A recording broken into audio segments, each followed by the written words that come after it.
Então agora vamos ver como a gente usa essas drogas todas. Então, primeira coisa, antibiótico terapia empírica ou presuntiva. Como assim? Você vai utilizar os medicamentos sem ter confirmado ainda por meio de exames de laboratório a presença do micro-organismo. Por que isso? Porque as infecções são processos agudos. Então não é sempre, aliás, na verdade nunca é o caso, de você ter tempo de esperar o resultado de um exame de laboratório para aí sim começar o tratamento. Mesmo que a infecção não seja grave, que não coloque o paciente em risco de vida, ela vai fazer com que o paciente perca a qualidade de vida, que ele sofra. Então você precisa tratar. Aí você opta por iniciar a antibiótico terapia empírica, tá? Baseada em quê? Baseada na clínica. Então você vai fazer o exame físico, vai tirar o histórico do paciente e vai ver se aqueles achados podem te indicar a presença de uma infecção. Aí você faz a coleta. Aí você colhe o material e manda para o laboratório, tá? Mas antes que esses resultados cheguem, que demoram cerca de 3 dias, se o laboratório pegar esse material e imediatamente começar a processar. Mas não é o que costuma acontecer. Quanto maior o hospital, mais vai demorar. Porque eles colocam, claro, que os pacientes mais graves no começo da fila. Eles têm ali uma lista de espera para fazer os exames. Porque eles têm restrição de material, eles têm restrição de funcionário, eles têm restrição de espaço. Então, não é todo exame que chega que eles vão processar imediatamente. Mas, em média, cerca de 3 dias você começa a ter os resultados. Mas você vai tratar. Você vai tratar como? Você vai basear nos teus achados clínicos. Então, isso pode ser uma infecção? Pode. Qual? O que é mais provável em termos de infecções para a gente ter esse quadro? Levando em conta, é claro, o histórico do paciente. Aí você vai ver a suscetibilidade local, tá? De onde o paciente está inserido na comunidade, tá? Então, dados epidemiológicos. E a gravidade do quadro.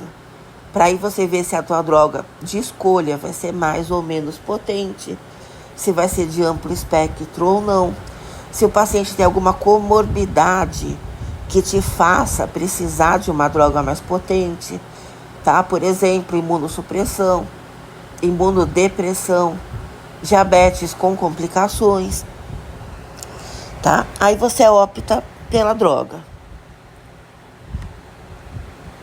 Você tem 3 dias no máximo, 72 horas, para obter melhora clínica.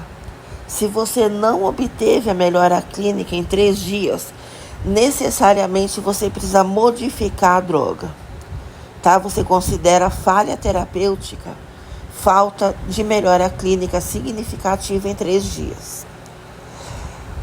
Nesses 3 dias, se você já tiver o resultado do exame, você passa para o que a gente chama de deescalonamento ou desescalonamento. Então, se você está numa droga de amplo espectro, com base nos resultados dos exames, você passa para uma de pequeno, tá? Sempre? Não, quase sempre. Geralmente, quando a tua infecção é por anaeróbio, você não faz esse descalonamento, tá? Você mantém a droga de amplo espectro desde que ela esteja funcionando, desde que você esteja obtendo melhora, tá? Se ela não funcionou, é óbvio que você vai substituir, tá? E tem o descalonamento também de via.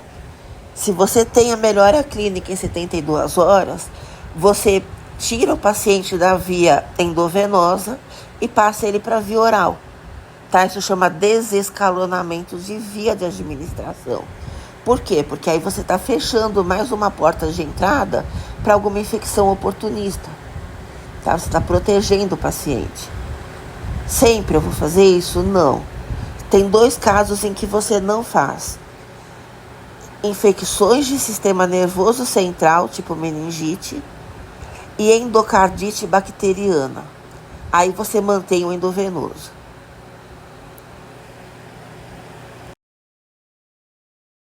Uma coisa fundamental hoje em dia é o stewardship, que é o uso racional do antimicrobiano, para que você preserve a ação dele, para que a resistência demore um pouco mais para acontecer e você ainda preserve a chance de usar o medicamento. Tá? Então, onde que você tem que aplicar essa racionalidade? Na prescrição. Então, o antibiótico é necessário. Sendo necessário, nessa situação, qual é o menor espectro possível que eu posso usar? No diagnóstico, sempre você tenta fazer os exames de cultura de antibiograma, tá? Antes de começar a terapia empírica. Não é sempre que você vai conseguir fazer esses exames. Se o paciente não está grave, é muito raro o hospital colocar isso como prioridade, tá? Mas você colhe e você tenta fazer, sempre. A prevenção primária, então a vacinação. Então, vacinação contra a pneumonia, vacinação contra a influenza, porque muitas vezes o paciente tem gripe, tem sintomas de gripe, ele acaba sendo tratado como se ele tivesse uma infecção bacteriana, tá? Então, é o uso errôneo do antimicrobiano. Se ele tivesse vacinado, dificilmente ele teria os sintomas de gripe, tá? E aceitar as regras das comissões de infecção hospitalar. Todo serviço de atendimento a paciente tem uma comissão de infecção. E eles vão determinar as regras a serem seguidas. Tá? O médico é obrigado a seguir? Não, ele não é obrigado a seguir. Tá? Mas ele tem que justificar muito bem quando ele não segue. Bom? E o uso racional de antimicrobianos pressupõe que ele siga. Então é interessante aceitar as práticas da comissão de controle. Tá? Ou discutir com eles alguma modificação, alguma inadequação que esse médico pode ter encontrado. Tá? Não simplesmente fazer um transtorno de personalidade opositora ali, falar que não e pronto. Tá? Tentar adaptar. E educação a paciente. Combater a automedicação com antimicrobianos. Tá? Não utilizar antimicrobiano que ele já usou anteriormente, ainda que seja pela mesma patologia, aliás, principalmente se for pela mesma patologia, muito menos usar antimicrobianos prescritos para outras pessoas, tá? E explicar que em infecções virais, como gripe, o antibiótico não vai ter efeito nenhum. Então, ele precisa de um diagnóstico. Aqui, de novo, a nossa linha de corte, que são 72 horas. Então, 72 horas para você obter melhora clínica. No caso de não acontecer, modificar a droga. 72 horas para você ter o resultado dos exames. Quando você tem, a infecção não foi confirmada, é óbvio que você suspende a antibiótico terapia. O descalonamento de espectro, se você tem o resultado, substitui a droga para uma droga de espectro menor, tá? Exceto em anaeróbios realmente não se faz. E o descalonamento de via, tá? Obviamente, você vai usar o medicamento em via oral quando o trato gastrointestinal do paciente estiver funcionante. Senão, não adianta você descalonar, tá? Então, quando você troca com melhora clínica, então 72 horas obteve a melhora clínica, passa o endovenoso para o oral, tá? Se o paciente estiver sem febre por mais de 24 horas. E, obviamente, se o trato gastrointestinal dele estiver funcionante. Exceto em endocardite bacteriana e infecções do sistema nervoso central. Aí você mantém o endovenoso até o fim do tratamento. E sempre lembrando que você está tratando o paciente. Você não está tratando um resultado de cultura, você não está tratando uma bactéria. Então tem que levar em conta todo o organismo dele, todo o contexto onde ele está inserido, inclusive contexto econômico, contexto social, contexto humanístico, se ele está entendendo como é o tratamento, se ele vai conseguir usar a droga, tá? Então você precisa levar o paciente em conta de forma mais ampla. O exame é só um norte para você. Então aqui um resumo do stewardship. Primeira coisa, o diagnóstico correto.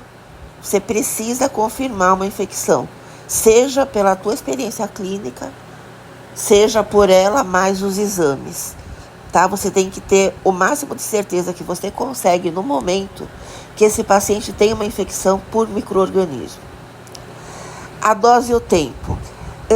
O tempo de tratamento, ele está diminuindo cada vez mais, tá? Por exemplo, há 10 anos atrás, o curso de ampicilina era em média de 21 dias na pneumonia. Hoje em dia é de 5 a 7.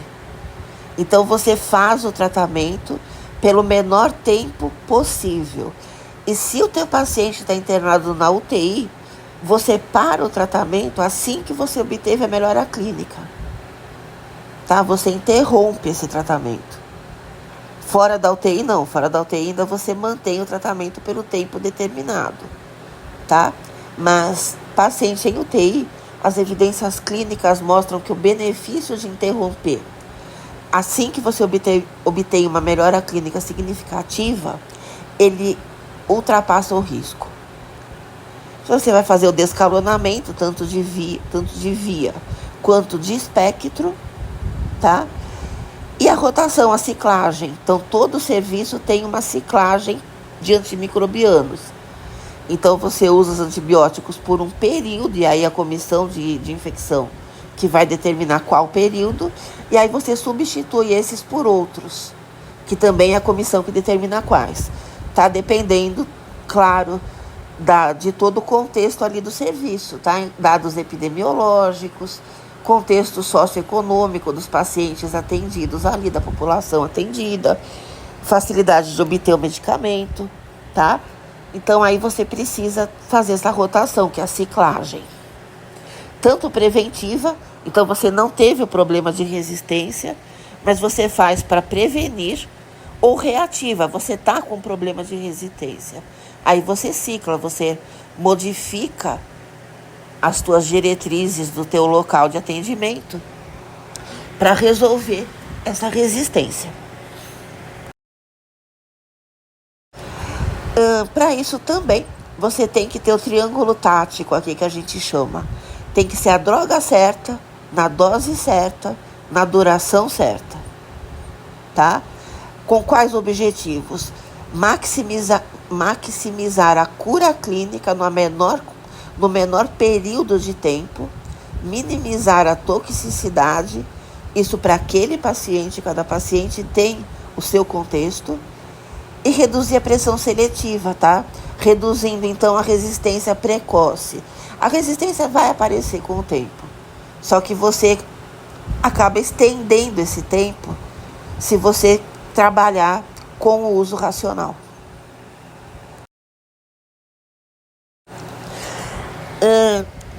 Algumas regras, tá? Algumas diretrizes. Na profilaxia cirúrgica, a gente já vai falar de profilaxia daqui a pouquinho, você vai usar só uma dose antes do procedimento, pré-incisão. No pós-operatório, as evidências mostram que, exceto em alguns casos bem específicos, isso não tem vantagem terapêutica, tá? Então, uma dose única, pré-incisão, tá? Você nunca usa antimicrobiano por mais de 24 horas na profilaxia. Você não trata a colonização. O que é colonização?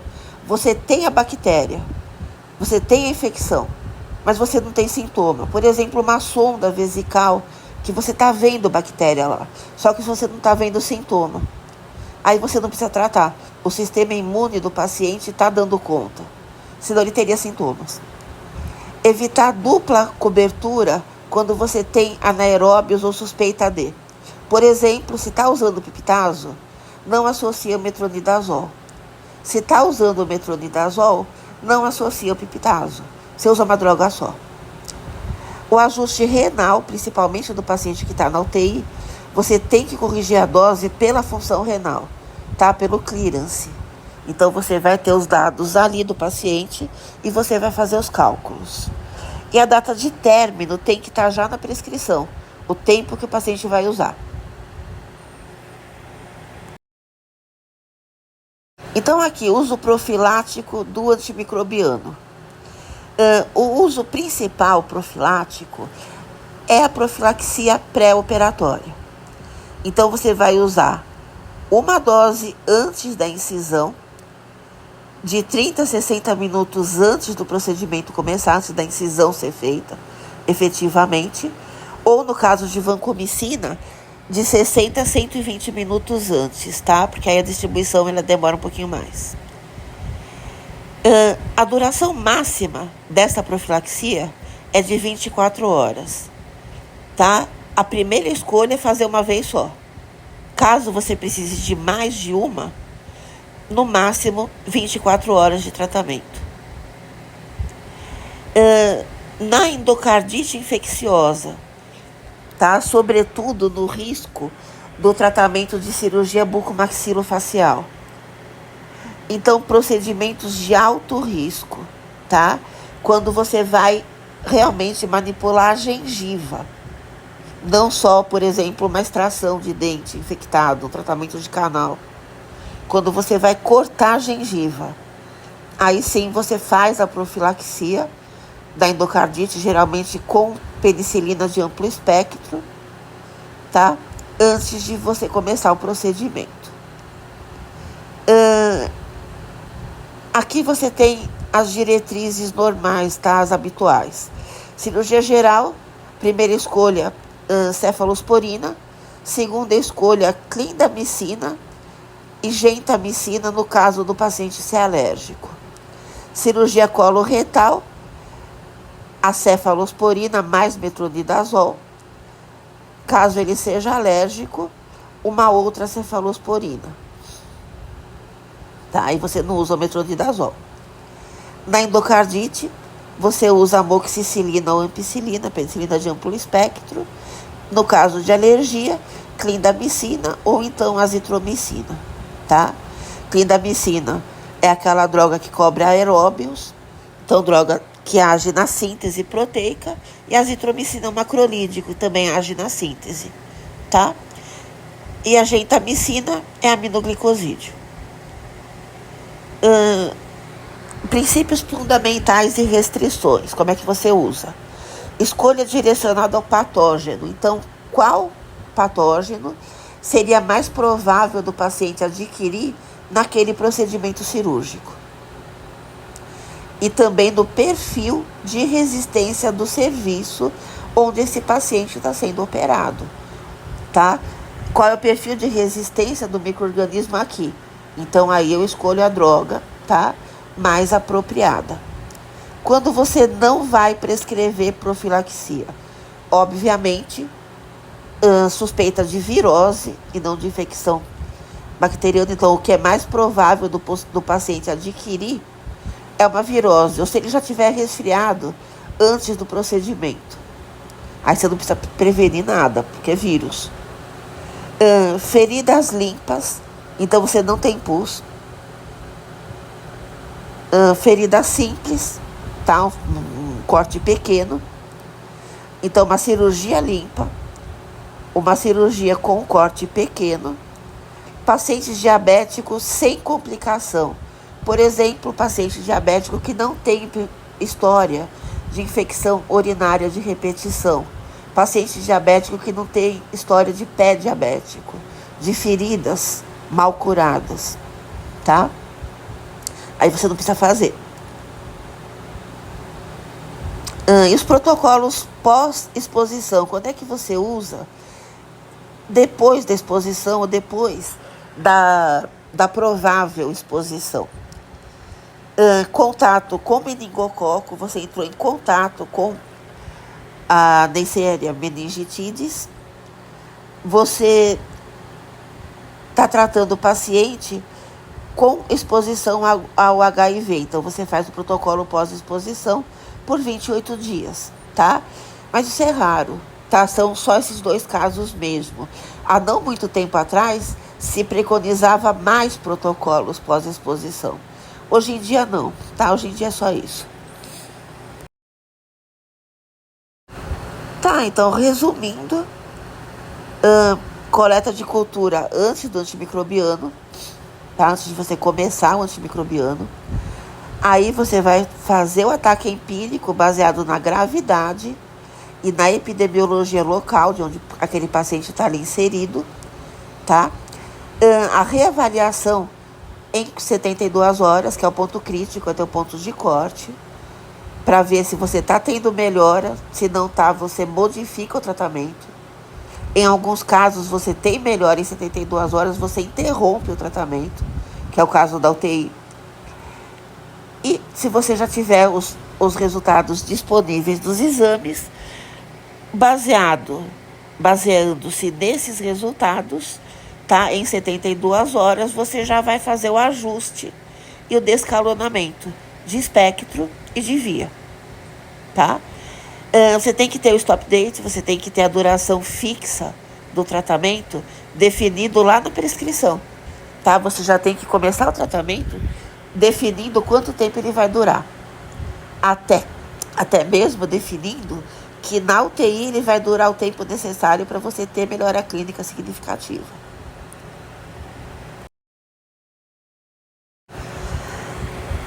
Tá? Então, como é que a gente vai fazer? Tudo que nós já vimos, tá? A regra das 72 horas, a profilaxia quando você vai usar, quando você faz o descalonamento, quando você não usa o antimicrobiano, tá? Então, vamos dar uma olhada. Primeiro, toxicidade seletiva e a identificação do patógeno. Então, a droga tem que atingir o micro-organismo sem lesar o hospedeiro. Tá? É óbvio que um pouco vai lesar, não existe a droga ideal. Mesmo as penicilinas, as cefalosporinas, os beta-lactâmicos, que agem na parede e o ser humano não tem parede, você acaba tendo, por exemplo, o risco de alergias. Então, você tem que ver se o paciente já tem histórico de alergias e que tipo de hipersensibilidade ele teve. Doenças que estão ali coexistindo com a infecção, a função renal, a função hepática do paciente, tá? Para ver se você tem drogas que você não pode utilizar. Drogas usadas por via oral, por exemplo, quando o paciente tem o tubo gastrointestinal não funcionante ou não totalmente funcionante. Então, você precisa fazer a identificação, tá? De todo o quadro do paciente, de todo o contexto dele. 72 horas, como a gente acabou de ver, é a linha de corte.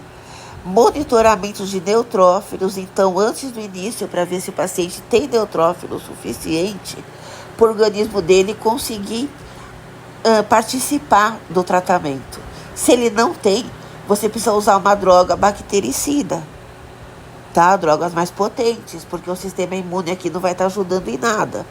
E se ele está internado, é interessante fazer durante o tratamento também, se você estiver usando antimicrobiano, que lesa a medula óssea, porque a própria droga vai reduzir os neutrófilos. Aí você pode perder essa colaboração, entre aspas, do sistema imune, tá? Quando você usa tratamento profilático com antimicrobiano, cirurgia contaminada, cirurgia suja, entre aspas, tá? Cirurgia, por exemplo, de tubo gastrointestinal, cirurgia de gênito urinário, tá? Onde você tem mais risco, cirurgia de boca, bom? Neutropenia, tá? E risco de endocardite bacteriana. Então, se o paciente está neutropênico, ele vai passar por um procedimento cirúrgico, aí você faz a profilaxia com antimicrobiano, porque o sistema imune dele não vai estar ajudando em nada. Tá? Descalonamento, substitui a via da parenteral para oral, exceto, mais uma vez, infecções de sistema nervoso central e endocardite. Você não vai usar, óbvio, infecção viral, febre sem origem definida, você não consegue relacionar com uma infecção microbiana, ou sem drenagem cirúrgica apropriada. Você está ali com abscesso, você está com tecido queimado ou necrosado à volta da infecção, você tem um corpo estranho ali à volta da infecção. O medicamento não vai chegar até o foco da infecção. Você precisa primeiro retirar esse corpo estranho, drenar esse abscesso, tirar essa pele queimada ou necrosada. Tá? Então, primeiro o procedimento cirúrgico, depois o medicamento. Senão não vai adiantar nada, o medicamento não chega. Critérios durante o tratamento. Tratamento ambulatorial, você vai usar o tempo da diretriz, o tempo preconizado para aquela droga naquela situação. Teu objetivo é a erradicação completa do patógeno. Na UTI, aí não. Aí quando você tem melhora clínica significativa, você interrompe o tratamento para prevenir resistência e sobrecarga do organismo do paciente que já está debilitado com o antibiótico. Tá? O antibiótico sobrecarregando o fígado, rins, por exemplo. Tá? Porque o paciente não vai estar usando só o antimicrobiano, ele está internado na UTI. Provavelmente ele está em polifarmácia. Ele está usando outras drogas e ele pode estar também com outras patologias concomitantes, que sendo também tratadas. Então, aqui as evidências clínicas já mostram que realmente o benefício supera o risco. Tá? O benefício da interrupção completa do tratamento. Aqui são alguns exemplos de diretrizes, tá? Das infecções mais comuns que você vai encontrar. Pneumonia, PA, que é pneumonia adquirida na comunidade. E PH, PA, é pneumonia adquirida no hospital, pneumonia nosocomial. Então, qual é o organismo mais comum, ou os organismos? O pneumococos, os pneumococos, tá? O pneumococo, mais organismos atípicos. Então, quando você tem uma pneumonia, uma suspeita de pneumonia adquirida na comunidade, já parte do pressuposto que o mais provável é o paciente ter pneumococos, ter atípicos ou ter os dois juntos, tá? O que você vai usar? O beta-lactâmico, que é uma droga de parede, e o macrolídeo, que vai cobrir os atípicos, que é uma droga que são drogas que agem em síntese proteica. Infecção do trato urinário sem complicação. O teu alvo principal é a E. coli. É aquela que mais comumente causa essas infecções. Tá? O que costuma ser primeira escolha? Nitrofurantoína, tá? Para infecção baixa. Ou o Bactrim, sulfametoxazol, trimetoprim, para infecção alta. Aqui você tem também, tá? Nos dois casos, a opção da quinolona, droga que age em DNA. Celulite com suspeita de MRSA. Quem assiste o DPIT deve ter visto um caso justamente de celulite com suspeita de MRSA. Então, claro, se é suspeita de MRSA, o teu alvo principal é Streptococcus aureus, resistente à meticilina. O que você vai usar? Clindamicina ou o Bactrim, sulfametoxazol, trimetoprim. Tá? Beta-lactâmico você não consegue usar, exceto se for um beta-lactâmico associado com inibidor da beta-lactamase. Tá? Mas isso é raro, isso é bem raro de ser usado. Realmente a clindamicina é mais usada. Tá? Pode-se fazer também linezolida e vancomicina, tá? Isso junto com a clinda ou separadamente os dois associados, tá? Vancomicina e linezolida juntas, ou vancomicina, linezolida e clindamicina. É uma outra opção que se tem, que hoje em dia está sendo cada vez mais usada. Aqui mais algumas infecções comuns, tá?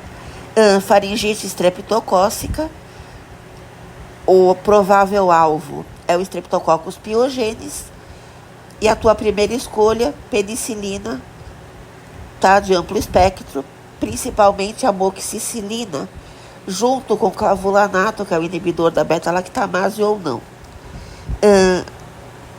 E sepse de origem indeterminada, você precisa de droga de amplo espectro, geralmente carbapenema ou vancomicina, tá? E aí você vai fazendo descalonamento, como a gente já viu. Uma outra opção na cerolite com suspeita de MRSA é a doxiciclina, tá? Que é uma tetraciclina. Principais efeitos adversos da terapêutica antimicrobiana: nos aminoglicosídeos e na vancomicina, ototoxicidade, aqui nefrotoxicidade também. Tetraciclinas, aquelação, tá? Aquelação de cálcio e de todos os outros cátions bivalentes. Macrolídeos e quinolonas, a síndrome do QT longo, prolongamento do intervalo QT. Aminoglicosídeos, vancomicina e polimixinas, nefrotoxicidade. Sulfas e penicilinas, síndrome de Steven-Johnson, alergias de maneira geral. Tetraciclinas, como a gente acabou de ver que elas são, linezolida e sulfas, a depressão da medula óssea, tá? A mielossupressão. E as quinolonas, a ruptura do tendão.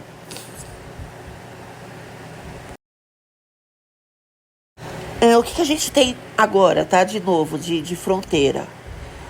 A teixobactina, que a gente já viu, a gente já falou dela. E os derivados da teixo, então, medicamentos de parede que não agem na transpeptidação. Inibidores novos da beta-lactamase. Por exemplo, o avibactam e o vaborbactam.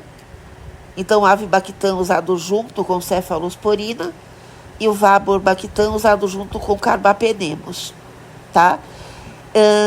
Por quê? Porque esses novos inibidores, principalmente nessas combinações, se mostraram úteis na KPC, tá? Nas klebsiellas produtoras de carbapenemase. Então é muito importante que você conheça perfeitamente a droga em termos de mecanismo de ação, de espectro de ação e de toxicidade, tá?